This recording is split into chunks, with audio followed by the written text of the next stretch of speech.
Good morning, one and all. Thanks for joining us. We're going to be talking today about the Rebalance API for SolrCloud. Before we get into too much details of it, my name is Nitin. I currently work at Netflix. I previously worked at BloomReach with Suruchi. As Nitin said, my name is Suruchi. I just started working at BloomReach a few months ago. I was an intern under Nitin when we worked on the Rebalance API that we're going to be presenting today. Yeah.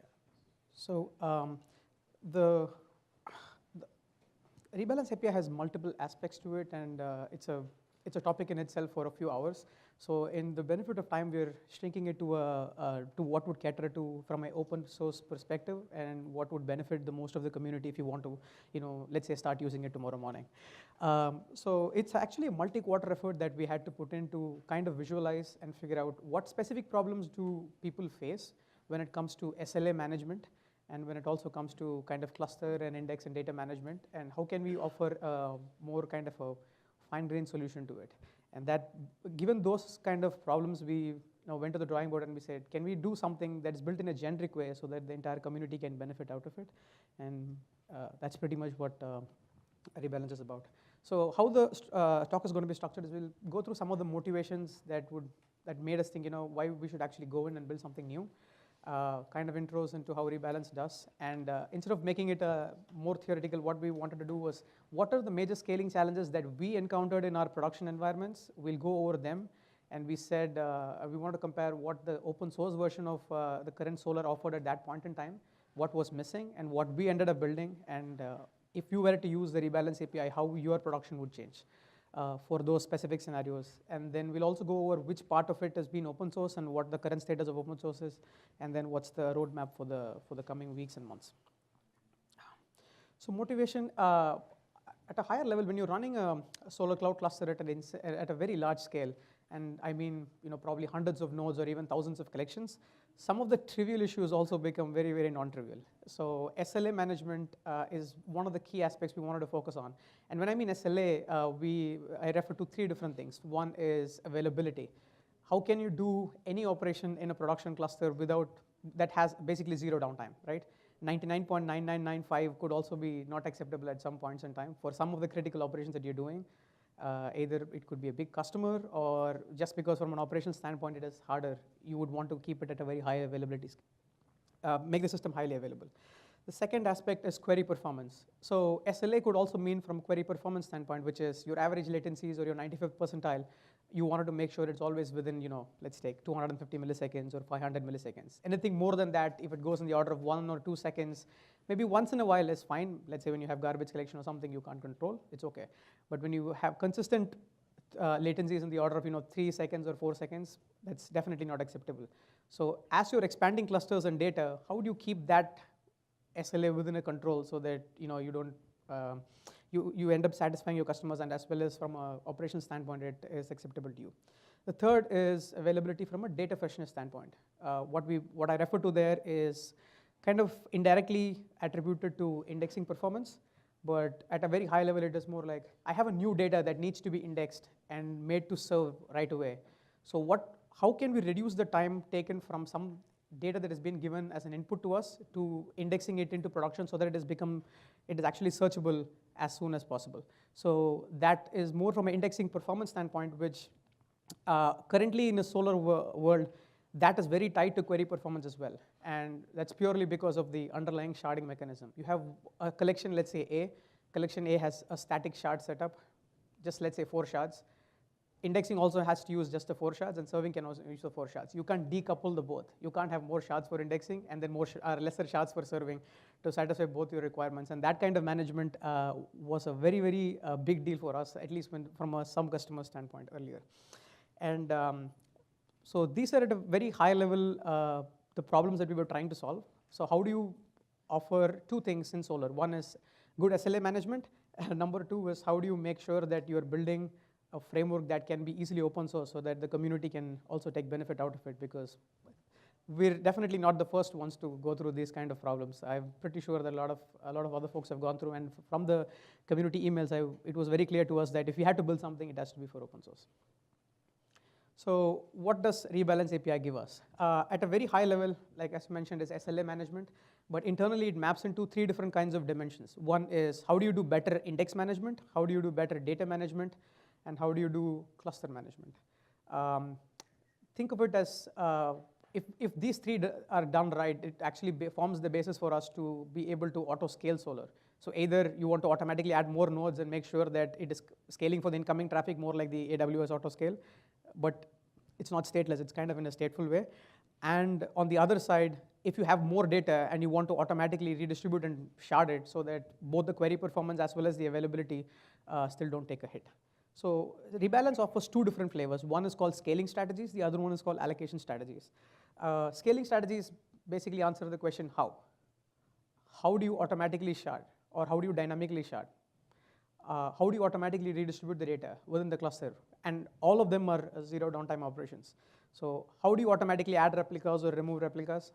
And let's say a node is going down in AWS or like your own data center, a node vanishes out of the blue. How do you automatically replace it without none of your queries failing? And let's say you have a different kind of, you want a very large setup for indexing. Like for example, you want thousands of shards for indexing, but you want only 3 or 4 shards for serving. How do you automatically merge and do all these things behind the scenes and still be able to guarantee your indexing performance? So scaling strategies help you answer the question of how. Allocation strategies is kind of orthogonal to it. It says, it answers the question where. Where do I put the new replica? Is it on node A or node B? How do you decide that? What are the different strategies you can come up with? So a few of the strategies which Suruchi will go into a little bit detailed on. At a very high level, it has like least used, unused, or even availability zone aware. So you are running a high available search platform. Where would you put the next replica just to make sure you're actually able to cope up with the load or taking place for a failed node? Both of these strategies are purely tuned for availability and performance, but you can, and since it's built in a generic way, you could be able to plug your own strategies inside it to, let's say optimize for cost. Sometimes you would say, I want to run just one replica. If it fails, it's okay. It could be for an internal tool, but cost is more important to me than availability. Sure, you can write your own strategy inside it, and the framework is built purely for that. So let's go over the query performance. I mean, a few scaling scenarios, and then let's try to figure out what are the different problems that we had from a query performance standpoint, and also the others that we'll go over, and then we'll figure out how Rebalance API helps us solve this in a very smooth manner. So it's a very typical scenario of a live serving system in SolrCloud, right? You have a load balancer that is having a bunch of Solar nodes put behind it. Your queries are being hit at the load balancer, and you continuously measure your TP95 from the load balancer or from the Solar, just to make sure you're within your SLA limits. Now, think about this case. Suddenly, out of the blue, you're indexing documents that is twice the load of the current document. So you have 4x the documents right now, and you're adding another 2x on top of it. Let's say from 10 million goes to 20 million or 40 million, could be anything. And because everyday indexing is not predictable, right? Either you would have more data to index, and some of these things, let's say you're crawling other websites and start indexing it, these are things that you don't have control over, or your product catalog would just increase on that particular day. Now what would happen is your TP95 would take a hit, because the main reason for that is your documents have not doubled, but you still have only 2 shards in production. So if you have 10 million, each shard was having probably 5 million serving the data. Now if it becomes 100 million, now both of the shards are serving 50 million each, and probably your nodes are not optimized for that performance. And your TP95 takes a hit. It goes from probably a few hundred milliseconds to the order of seconds. And the only way to solve that problem right now in Solar is, create the new collection, re-index the whole data into the new collection, and once the new collection is ready, you can probably make the queries talk to the new collection and remove the old collection. So it's basically delete, recreate, and re-index kind of strategy. So, and by the way, availability will also go down, right? Because at that point in time, you're missing your query SLA, and since you're deleting and recreating, depending on how you do it, you might either have a few minutes of downtime, or you might be even serving stale data. So wouldn't it be great if we can actually just take these into 2 shards, and then split into another 2 shards, like shard 3 and shard 4 automatically, without Solar automatically doing that without you doing anything, right? So that was the motivation for the auto shard that we built. So existing collections in production can be sharded into any number of destination shards without your availability going down. They can be split into any different flavors that you would like. For example, you have 3 shards, you want to go to 6, or from 4 to 8, or even go the other way. You have 10 shards, you want to come down to 4. Like for example, you deleted a whole bunch of documents and you optimize, you figure out your index size went down from 100 gigabytes to like 10 gigabytes. You don't need 10 shards, you probably need 2 shards. How do you go up, either go up or go down flexibly.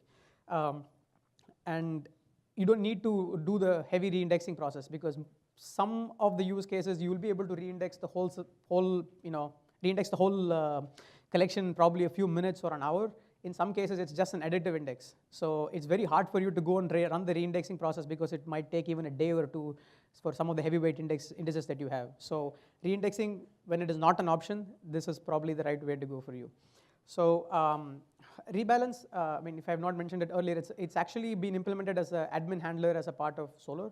So a sample API call for auto shard would be something like this. You would say, action is equal to rebalance. What is the scaling strategy to use? In this specific case, the scaling strategy is auto shard, which would say, I'm going to increase the number of shards. And what is the collection, and what is the destination number of shards you want? For example, you have 2, you want to go to 4. And allocation strategy is least used, and the size cap is 1G. So let me go through allocation strategy and size cap. Size cap basically tells you that, let's say based on your performance test, you figure out a shard should not have more than 700 MB of data, or like even 600 MB of data. How do you enforce that? Because right now the open split shard API for larger data sets, it might fail, but it doesn't give you any guarantee in terms of size.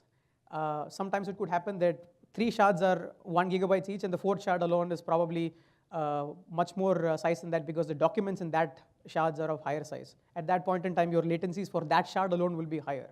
So how do you deal with those kind of scenarios? So if you put a size cap, the API will make sure that at any point in time, it will redistribute the documents accordingly and make sure that your shards, it'll try its best to make sure that the size of every shard does not go beyond 1 gigabyte. Allocation strategy, what that means is, how do I pick the nodes to put the new shards in? So let's say you have 2 shards and you're going to 4 shards. The next 2 shards have to be placed somewhere. Where will they be placed? Should they be placed on the same nodes? Should they be placed on new nodes that don't have the data? So it's basically giving you levers to control that inside your infra. So if you have to do an auto shard, this would look something like this.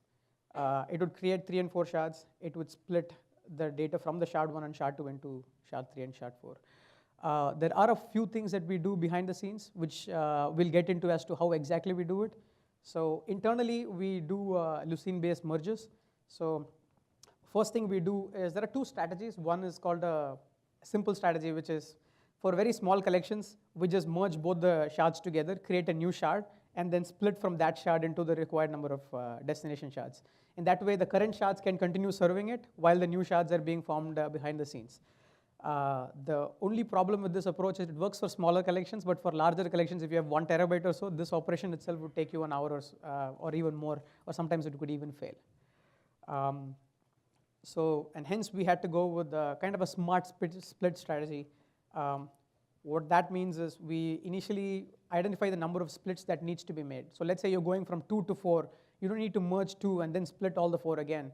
You can compute the minimum number of splits required. So we just need 2 splits now instead of 1 split and 1 merge and 4 splits. So for example, shard 1 can be split into 2, and shard 2 can be split into 2. That's minimizing the number of splits that you have to do overall. And then, if you're a little particular about the naming convention, you can just even rename the shard or rename the replica. Internally, this does a few things. As you might have imagined, it updates the zookeeper just to make sure the hash ranges are correct for the keys. And it also does key management. It also makes sure that the node placement and the infrastructure is correct. We have tested it up to like 2.5 to 3 terabyte worth of index, and it takes probably order of 2.5 or 4 minutes. In some cases, it takes about 5 minutes. When you have like heavy GC running. But within that, it's predictable, and it actually works with the current async API as well. So you can call async, and you can just monitor it instead of making it to be a synchronous call. So a solution for auto sharding would be something like this. Now collection A, shard 1 and shard 2 are automatically split to shard 3 and shard 4. And you can repeat this operation any number of times you want, so that either you can scale, increase or decrease the number of shards accordingly. Now, Suruchi will be talking over the rest of the parts. Okay. Moving on to the next scaling strategy and the problem that we've defined earlier in the motivation section. We're talking about redistribution of data. So let's start with a simple setup, right? We have a 3-node cluster setup with 3-4 different shards and different cores across the different nodes. Now, in the current setup, what happens when you add a new node? Nothing. It just sits there. It becomes part of the cluster. Zookeeper identifies it as a new node, but none of the cores are automatically pushed to the new one. This becomes a problem because when we have disk space overflowing, what happens? Like the nodes are about to die. We want to move the heavier collections onto the new node. A lot of the manual effort goes into place. This obviously becomes a problem, and because for larger collections, for larger number of cores, a lot more nodes, we have to do this manually, and it becomes a pain. So the idea is to introduce the redistribute strategy, which you just call the API using a simple call. All you do is you define the action as rebalance. You say scaling strategies redistribute. And what it does is it internally first reads the topology of the clusters in the Zookeeper and the core placement. It computes the most optimal placement of the new cores, depending on the new number of nodes, or in this case, the same number of nodes, but just a redistributed setup. And it automatically migrates the cores from the original placement to the new one, depending on like even split. So this was one of the things that redistribute does. Given the same number of nodes, it'll automatically split it evenly. But there's another problem that I defined earlier, is in case of adding a new node. So same thing, you call the rebalance API, identifies that there's a new node. It looks at the topology that was for the existing cluster, and it moves on across the new set of clusters. Now, this redistribute API can be triggered by in two ways. One is the explicit API call, and the other one is we can make it event-based, meaning you identify that a new node has been added. How do you automatically trigger the redistribute? So there's absolutely no manual intervention, and it'll also make sure that there's zero downtime. Moving on to the next scenario is to remove and replacing nodes. Similar setup where we have a fully functioning cluster running, shards, cores on it, and one of the nodes is about to die because it's running out of disk space, or it just decides to die because something went wrong. What happens is you lose a lot of the data that was on the cores. And the default behavior for Solr is to do nothing. It's just dead. Someone has to go manually check what happened, somehow figure out a way to replicate it in the new node. And this is obviously, once again, becomes a big problem because now you have hundreds of collections that you're dealing with that can have multiple shards on the same node that just died. So we have the replace strategy, where you have the dead node, and then you have the replace node, which automatically takes everything from the node that died, and then copies over. One thing that we made sure in the replace strategy, which is not on the slides, is it not only copies the documents that were indexed, but any custom configs. Any of the custom data that we have. So at BloomReach, for example, we had some custom merchant-specific configurations, ranking configs, that automatically now get migrated instead of us having to manually go in and copy those over. There's a sample API call over here where you define the collection scaling strategy as replace. You define the source node and the destination node. One modification that we were planning on making on this was if you don't define the destination node, it should automatically define the node that has space and put stuff over there automatically. Once again, it's zero downtime, so none of the serving layer gets affected, and that's essentially the replace strategy. Moving on to the next one is indexing performance. This is sort of like the big problem that Nitin spoke about, as to you have the same sharding setup for indexing and serving, and you don't necessarily need the same. So say you have a 4 shard setup for 500 mil documents, which works really well for serving. But when it comes to indexing, your data freshness suffers. The SLAs are terrible. And we've put an example over here where you know that 100 million documents for 2 shards take 2 hours. So now you have twice as many shards, but 5 times as many documents. Index is going to take forever. You won't have the data available immediately to start querying from. And so faster indexing obviously is a big requirement. The another thing is for the number of shards is the same, right, as we mentioned before for indexing and serving. So the auto shard smart merge APIs that we've identified sort of help solve this problem where you can control the number of shards for indexing and then reduce it to whatever number you want for serving. So here's a sample API call that I want to first go over. You define the action. Scaling strategy in this case is going to be smart merge distributed. You define the collection and the destination number of shards that you want the resulting collection to have. What it does is, as I mentioned before, it gives you a separate indexing shard setup versus serving shard setup. It basically does everything for you with just one API call, and then you still have 0 downtime maintaining while doing a parallel merge. So the merge is actually pretty smart and really fast. That is sort of, yeah, there it is. So in this diagram, you see that when you're indexing, you have 16 shards that are indexing, and then you can do a parallel merge into 4 shards that are in the serving layer. So you have a different sharding setup. All of this is done automatically, and it's, as Nitin mentioned, it's pretty fast. It takes about 5-6 minutes at the most. So this makes sure that the serving layer, the SLAs on that are completely unaffected. I'll give you a second to look at it. And okay, so let's move on to the where, the placement of this. Allocation strategies. What this does is helps you define where all these new cores or new shards that you're creating, where do you want to place them.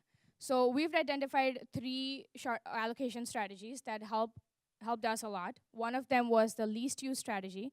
What that means is that it will pick the node, which is the least amount of cores, and automatically place it there. So this sort of helps with the distribution of the core and the disk space evenly. The second one is AZ-aware strategy. What that does is different availability zones are required sometimes for across different geographic locations, and you would want to have replicas across different zones just in case one went down. So you can select that. Third one is unused strategy. So that is the one where you pick the node that's just not being used for that particular collection. It could be used for other collections, but for this collection, you've covered, say, 3 out of 4 nodes. You want to make sure that all the nodes that are available as part of the cluster are covered. So that's where you use the unused strategy. And we made sure that all 3 of them can be used with any of the 6 scaling strategies that we have before. You want to start with the open source?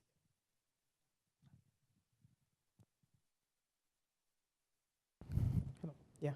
So now we've described most of the strategies. And there are a few others which we didn't list in the slides for the benefit of time, but if you guys want to talk over it after the presentation, I'll be more than glad to give an overview of that. So what is the current status of it?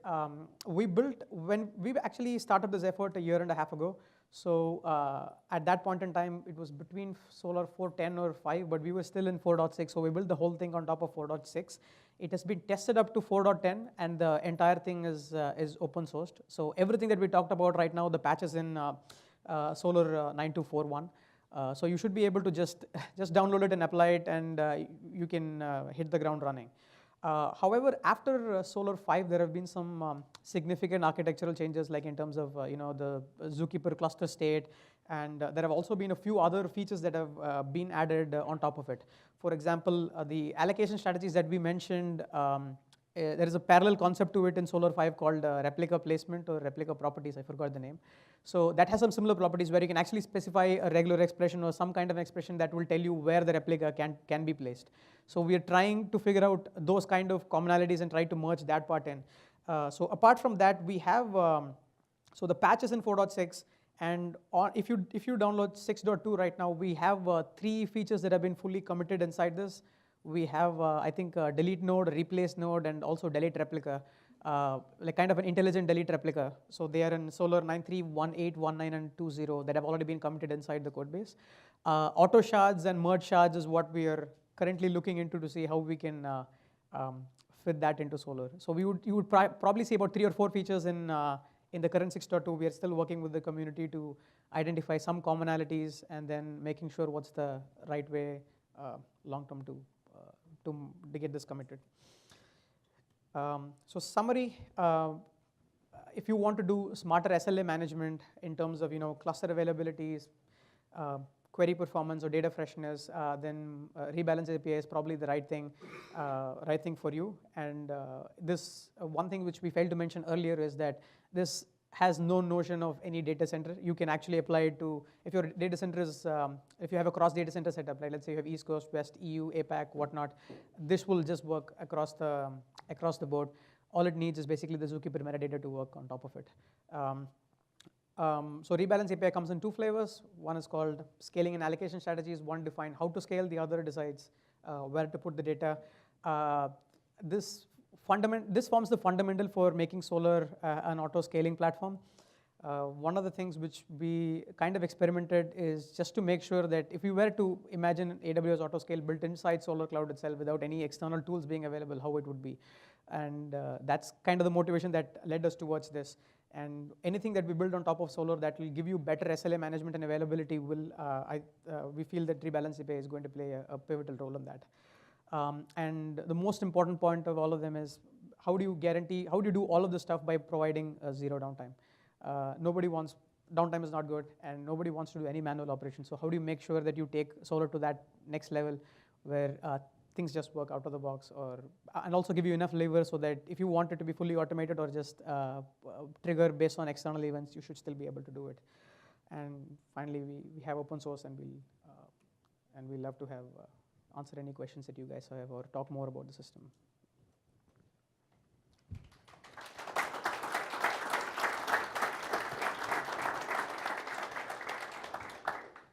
Yes. Can you clarify the definition of zero downtime? Can you talk about query downtime or indexing downtime? Got it. So the question is, can you clarify zero downtime? So depends on what aspects of the system you're talking about. The definition kind of varies. Query downtime, from a query downtime standpoint, just make sure that not a single query actually fails. Downtime is from that perspective. SLA, before using Rebalance, SLA is already kind of busted. When you're trying to use Rebalance at that point, your SLA is already kind of broken and you're trying to fix it. So downtime is not really from, hey, I have 1 second or 2 seconds, I'm not meeting the SLAs. That's not really considered downtime. It's more like you're trying to make sure you're getting a 200 response from the system. That's from a query standpoint. Indexing standpoint, high availability is just making sure that your indexing job doesn't fail, or your indexing job is consistent. It doesn't give you like partial data, right? For example, you're doing all the merge and stuff like that. So if you index halfway through, you see some partial data for the document being committed and they're not there. So that is also considered to be zero downtime from an indexing standpoint. We'll go from here. Yes. Go back to the slide. So you have this point, decoupling indexing SLA from serving. Correct. So how, I could not understand like how performance will not be affected when indexing is going on. So this is, if you want to go back to the auto shard slide, right? Smart merge. Yeah. So basically, if you look at this, right, indexing happens think about it, indexing happens in a different collection altogether, right? It's an indexing A collection that you're doing. You can creating another collection that is probably at a much, that has more number of shards. So your indexing is not happening against the live serving collection directly. There's 2 ways of doing this, but let me explain the easier way, which is if you have another collection called an indexing collection, that is a completely different setup than your indexing, then indexing SLA is not going to get affected because you're now going to have a faster indexing mechanism than it were if you're having a lesser number of shards. Because the more number of shards your indexing is faster, right? How are you keeping those 2 collections synced? That's the merge, right? So let's talk about 2 different cases. I think I think there are 2 different cases. One is there is real-time indexing. If I understand, that's what you're trying to talk about. So this works really well when you have like a static index. So let's say per day you are indexing probably 3 or 4 different times and not indexing every single second, right? In that case, we would definitely know that this kind of setup will give you a much larger performance directly out of the box, because you're probably indexing once or twice a day. So you know that anytime you index, you're going to index into this collection, and then you can sync it back there. If you're having a real-time strategy where you're saying, like, every few seconds I'm going to keep deleting the day. We don't know. Sometimes there may be much more injection happening. Yeah. Sometimes you do not have. So you might need additional set of controls. So one thing which we didn't talk about specifically because of that use case is we do have a real-time indexing that is coming into the system, but we have a separate system to keep track of all the changes and then replace the changes against this. Think about us like a custom transaction log. So we kind of have like a custom transaction log system. What it does is any changes that is coming into this, you can do two ways. Either make that indexing system write it into here as well, or just keep track of all the changes in this system and then replay it against this one. If you do that, then they're basically eventually consistent. Performance will be affected. There will be some. Well, it depends on the scale, right? So let's say, at what scale is your real-time writes coming in? So let's say you're getting 5 documents per second or 10 documents per second. That should be fine. I'm talking here about in terms of 500 million or 1 billion documents you're trying to index. So for that kind of writes, the indexing scales better with this strategy. If you're writing about 1 million documents per second even for that system, then sure, indexing will be affected. Indexing SLA will also be affected. This works really well in two cases. One is if you have a pretty static index in terms of relatively less updates every day, or pretty much a time duration where it's going to get affected, or if you have a real-time system but not with a very heavy write QPS, where you can literally build something that can make the systems eventually consistent. Yes, please. So I understand why you want to overstart for the indexing, Mm-hmm. better write throughput. Why would you then want to merge back together for querying? Wouldn't it be better just to have more shards for querying? Okay, so the question is, it makes sense to have more shards for indexing. Why not use the same setup for querying, right? It's purely based on the performances that we ran. For some of the collections, and it varies based on 3 different aspects. One is what kind of queries you're getting, what kind of documents you have, and what's the size per document. And do you have more store fields or index fields? So based on that, it is not necessarily true that more shards means better query performance.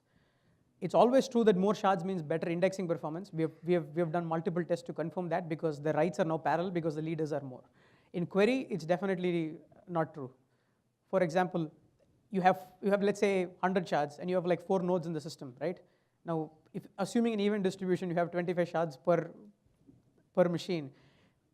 Instead of every machine doing 1/4 of the work here, now they're doing 1/25 of the work, and they're doing it 25 times more, right? So in terms of query performance, we have seen somewhere between about 500 to 1 second difference or more difference as shards are getting added. There is an optimal limit that you will find out, right? So it's kind of the leg in the curve. Your latencies will start reducing as you start sharding, but after some point it will just keep going high, because the per shard the per shard latency will be much lesser than the merge latency itself. When you hit that kind of a system, you would want to eventually go into this kind of a setup. And this initially it was kind of non-obvious to us because this is the setup that we were running with. And when query latencies become more sensitive to us, purely based on empirical performance, is what we decided to go build this merge. Oh, yes. I had a question about resharding. How bad do you need resharding in case you are already running smart merging? Because normally the resharding will be a kind of heavy process. It will necessitate a lot of your peak space. Correct. Are they complementary, or how do they work together? Okay, so the question is, if you already have resharding, why do you need smart merge? Smart merging, why would you need resharding? Correct. So not all the collections go through smart merging. It's for very, very heavyweight collections that we do. Resharding comes into case where it's kind of a one-off use case where so let's take a simple example. We have a collection that is relatively 100K documents throughout its lifetime. For 1 or 2 days, it will go up to 10 million documents. For those kind of cases, putting that through a smart merge doesn't really make sense, because we don't have an indexing SLA there, we have only a serving SLA. this system will make sense when you have both the SLAs that you have to meet. You have to meet an indexing SLA as well as a serving SLA. In AutoShard will usually come into place when you just have a serving SLA. You don't need an indexing SLA, so you don't need to do the heavyweight merging. You just need to just split the shards up to a point where your latencies are okay. We have 5 minutes left, so we'll take a few more questions. Yes. So you were all your examples were about splitting shards into two, like if you have 4, then to 8. Yeah. Do you make like a different split, like if you have 100 shards, is it possible to then rebalance it to 120, not to 200? We have, so 100 was an example. So I mean, most. If you need to split it to 2, then you at least have like twice hardware. But Yeah. you don't need always need to like scale twice at once.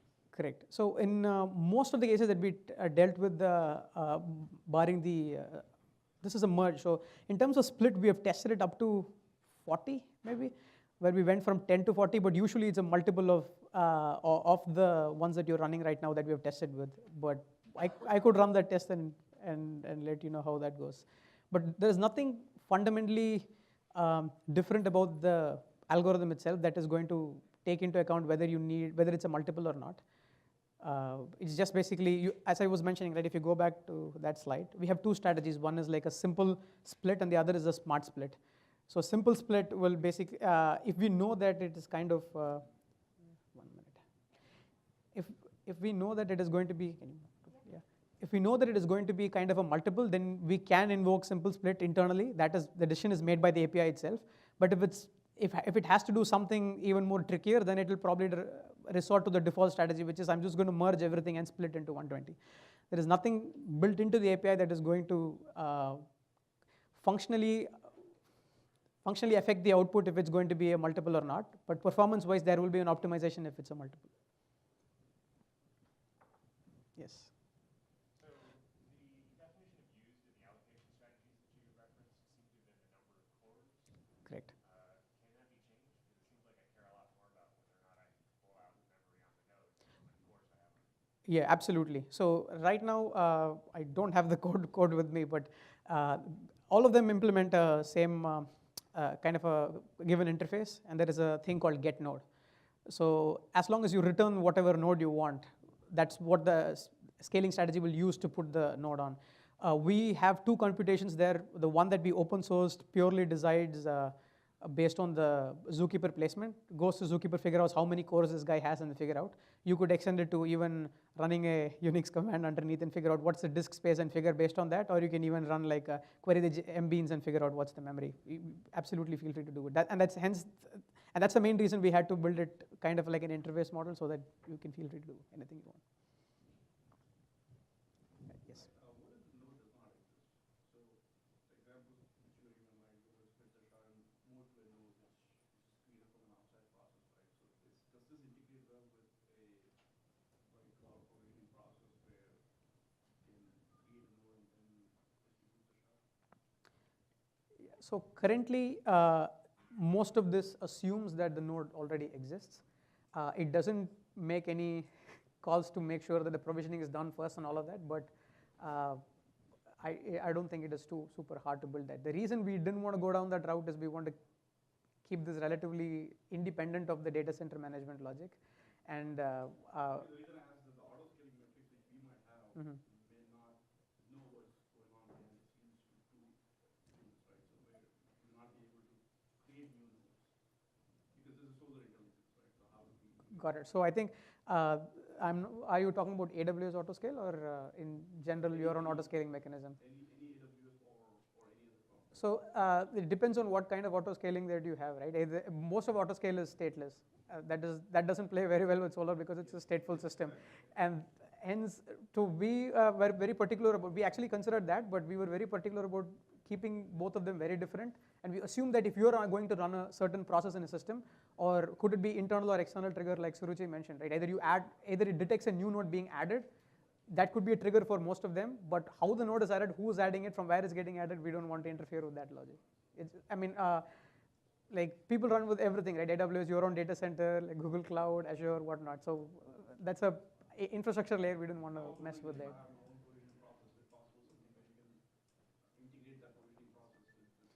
So one thing you could do, which we have done in some testing, is after your provisioning API finishes, you can call the rebalancing API. That's the, but still it wouldn't be, Solr wouldn't know anything about it. Your system can know about Solr. Yes, yeah. We don't want it to be that way, but you can feel free to do it.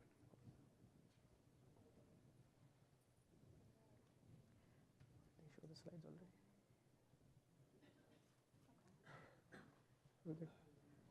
Okay, cool. Thank you, guys.